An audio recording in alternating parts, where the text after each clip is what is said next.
और जैसलमेर से बड़ी खबर है। न्यूज 18 की खबर का बड़ा असर। कृषि मंडी मोहनगढ़ में बिजली कनेक्शन लग गया है। बिल नहीं भरने से बिजली कट चुकी थी, लाइट कट चुकी थी यहाँ की, लेकिन न्यूज 18 ने इस खबर को प्रमुखता से दिखाया। पिछले 1 महीने से बिल नहीं भरने से यहाँ की बिजली काटी गई थी।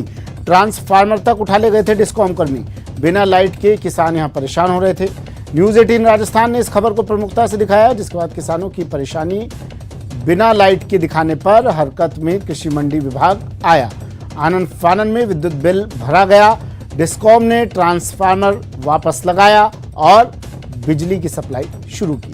किसानों ने इसके बाद न्यूज 18 राजस्थान का आभार जताया।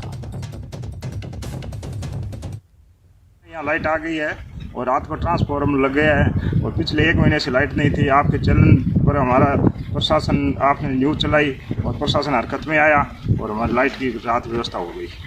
मोहनगढ़ में पिछले 1 महीनों से लाइट नहीं थी, इसलिए हम परेशानी उतरे थे। आपके चैनल से खबर चली और इससे हमारी लाइट मिल गई है। कृषि उपज मंडी मोहनगढ़ मंडी से 1-1.5 महीने से लाइट के परेशानी जूझ रहे थे और आपके चैनल के माध्यम से खबर पहुंची तो हमारे को कल लाइट मिल गई। चलिए, जैसलमेर से सिकंदर शेख सहयोगी फोन लाइन पर जुड़ गए हैं। सिकंदर, एक बार फिर से न्यूज 18 राजस्थान ने सामाजिक सरोकारों का निर्वहन किया है, क्या ये पूरा मामला था? हमेशा होता है, न्यूज 18 राजस्थान ने अपने सामाजिक सरोकार को निभाया है। जो मोहनगढ़ में कृषि मंडी की जो अनाज मंडी है, वहां पर विगत 1 महीने से लाइट नहीं थी और जो ट्रांसफार्मर था वो भी उठा ले गए थे डिस्कॉम कर्मी, क्योंकि कृषि मंडी के जो अधिकारी हैं उन्होंने बिल नहीं भरा था 17 लाख रुपए का। और जब कनेक्शन काटा गया तो उसके बाद से ट्रांसफार्मर से अवैध कनेक्शन लेकर बिजली ली जा रही थी, जिसको देखते हुए डिस्कॉम कर्मियों ने उनका कनेक्शन काट दिया और 1 महीने तक बिना बिजली के किसान और जो ग्रामीण और अनाज मंडी के जो व्यापारी है वो रह रहे थे, काफी परेशान हो रहे थे।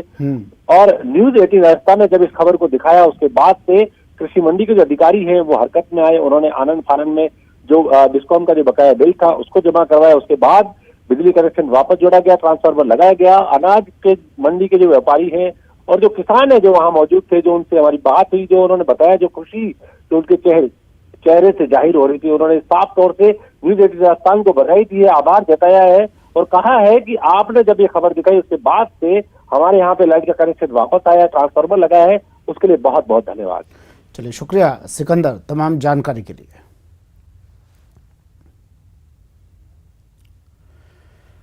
बात कोरोना की बढ़ती रफ्तार की, जिसने सरकार की, प्रदेश सरकार की चिंता बढ़ा दी है।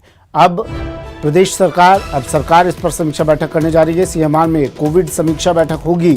मुख्यमंत्री की अध्यक्षता में यह बैठक होगी। बढ़ते मामलों और वैक्सीनेशन की समीक्षा इस बैठक में की जाएगी। बड़ी खबर, जयपुर से सीएमआर में होगी कोविड समीक्षा बैठक। सीएम की अध्यक्षता में यह बैठक होगी।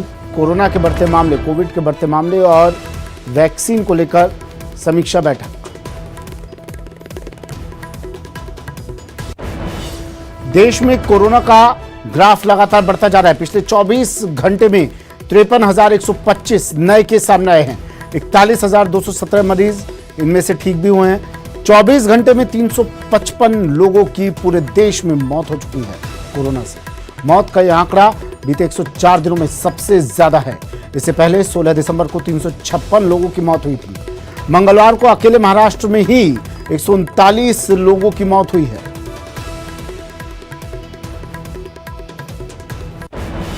वहीं प्रदेश में कोरोना पर अपडेट आपको दे देते हैं। राजस्थान में मरुधरा में पिछले 24 घंटे में 665 नए केस सामने आए हैं। सबसे ज्यादा जोधपुर में 141 नए मामले सामने आए हैं। इसके बाद जयपुर में 74, कोटा में 61 नए केस सामने आए हैं। 12 में 20, अजमेर बांसवाड़ा में 18 केस कोरोना के सामने आ चुके हैं।